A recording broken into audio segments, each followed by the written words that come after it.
Meu nome é Dolores. Tenho 78 anos. E essa não é uma história que eu conto com facilidade. Na verdade, é a primeira vez que coloco tudo no papel.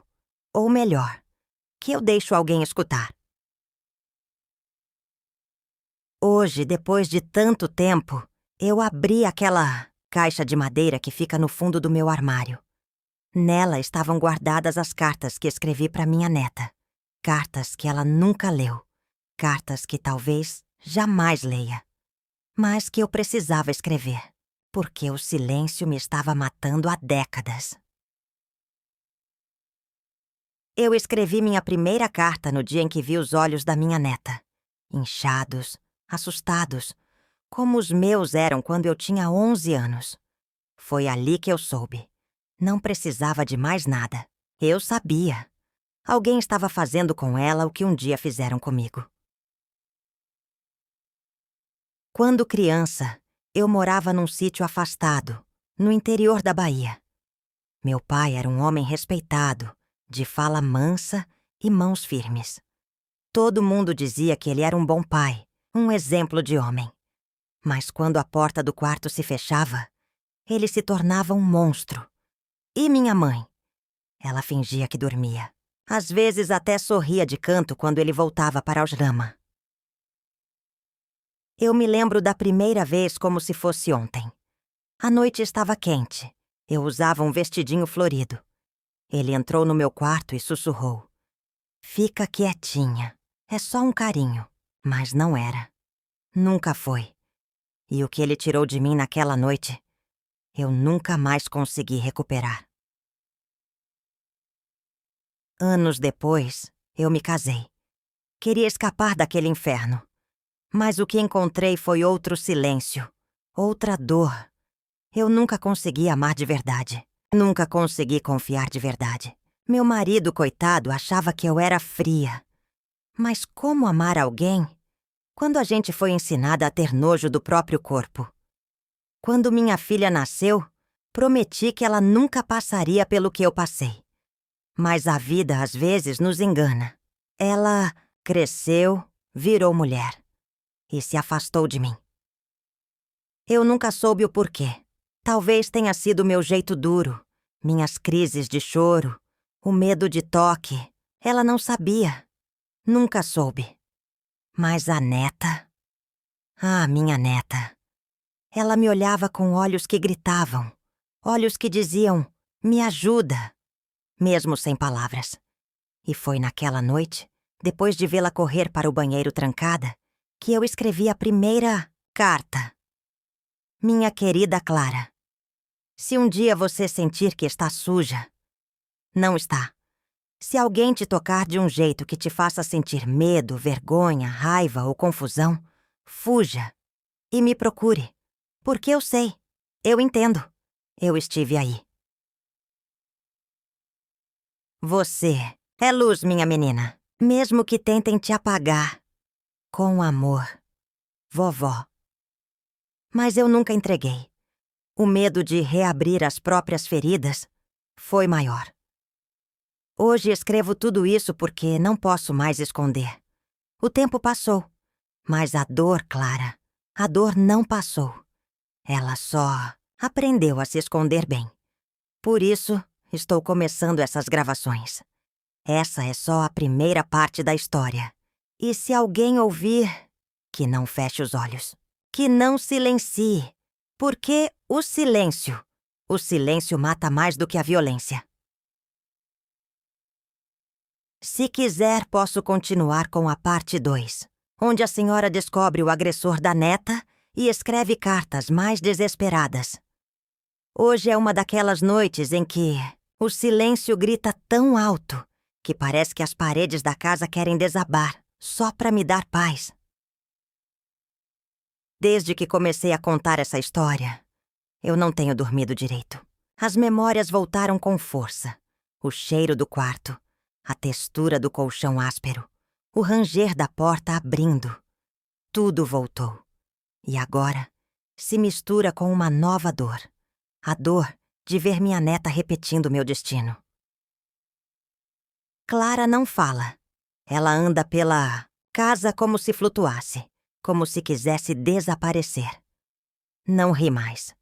Os desenhos que fazia, cheios de cores, agora são sombras, rabiscos, olhos tristes. E ontem eu vi. Vi o jeito que ela encolheu o corpo quando o padrasto colocou a mão no ombro dela. Vi o tremor. Vi os olhos dela buscarem os meus como se gritassem: "Me salva, vó!" Foi ali que eu soube. Não precisava de mais nada. Não era mais suposição. Eu vi, e o sangue nas minhas veias pareceu virar pedra. Meu instinto foi correr, gritar, arrebentar tudo. Mas o maldito medo ainda vive dentro de mim. Aquele medo que me calou quando eu era menina. Aquele medo que me fez escrever cartas e nunca entregar. Medo que virou covardia, que virou doença. Mas ontem, depois que todos dormiram, eu escrevi a segunda carta. E foi com as mãos tremendo, com o coração disparado e os olhos molhados. Clara, minha menina, eu preciso te contar a verdade. Preciso que você saiba que a vovó te entende porque já passou por isso. O que você está sentindo, essa dor, essa confusão, esse medo de falar, eu conheço cada pedaço disso.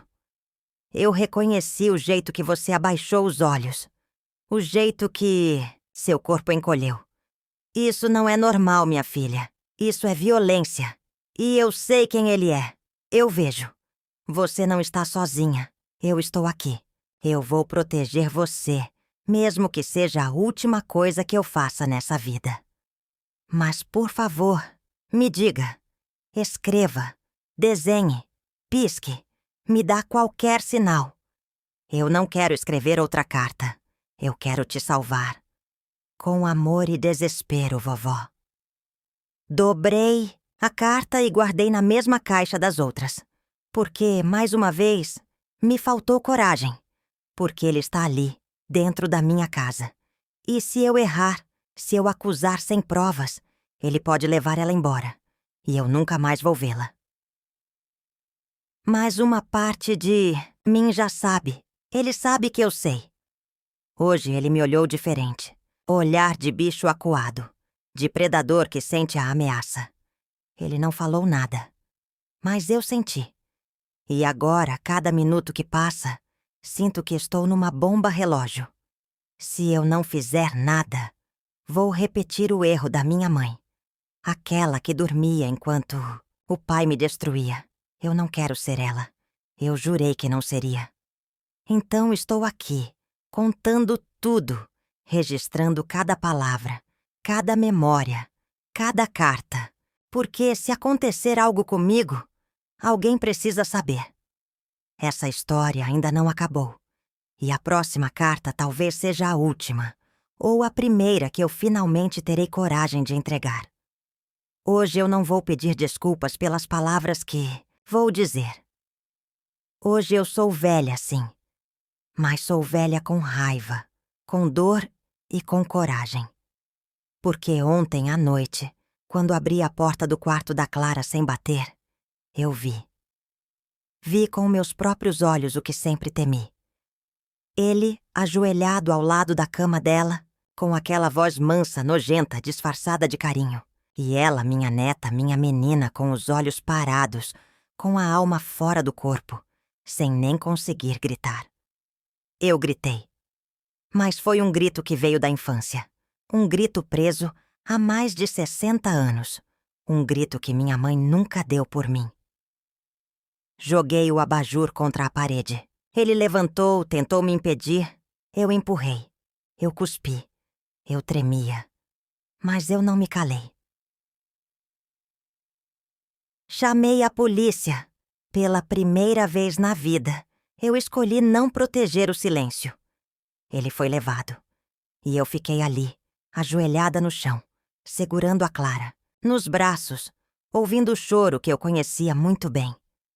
Era o choro que eu chorei, noite após noite, quando minha inocência foi tirada e ninguém me ouviu. Hoje, a casa está em silêncio. Mas é outro tipo de silêncio. Um silêncio de depois da tempestade. E hoje eu escrevi a última carta. Não para guardar, não para esconder, mas para ler em voz alta. Minha doce Clara, eu falhei com a sua mãe. Eu falhei com a minha irmã.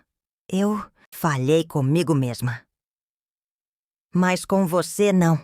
Com você, eu gritei. Você é a menina que eu fui. Mas você será a mulher que eu nunca consegui ser. O que fizeram com você, minha neta, não foi culpa sua. A culpa é de quem machucou. A culpa é de quem sabia e se calou. Mas hoje, eu não me calei. Você é forte. Você é luz. E se um dia o mundo tentar te apagar de novo, lembre-se, uma velha furiosa e cheia de amor queimou o mundo por você. Eu te amo. Pra sempre. Com todo o sangue, suor e alma, vovó. Essa foi a primeira carta que eu li, olhando nos olhos dela. Ela chorou. E depois disso, pela primeira vez em meses, sorriu. Foi pequeno, tímido, mas foi um sorriso. Agora todos os dias escrevemos juntas. Não mais cartas escondidas, mas diários de cura. Porque a dor pode ser passada de geração para geração, mas a coragem também. Se você escutou essa história até aqui, eu só te peço uma coisa. Não silencie. Se alguém perto de você está sofrendo, escute, observe e grite se for preciso. Porque pior do que o abuso é o silêncio que o alimenta. E se essa história tocou seu coração, compartilhe. Talvez alguém, em algum lugar, esteja esperando exatamente isso para encontrar forças.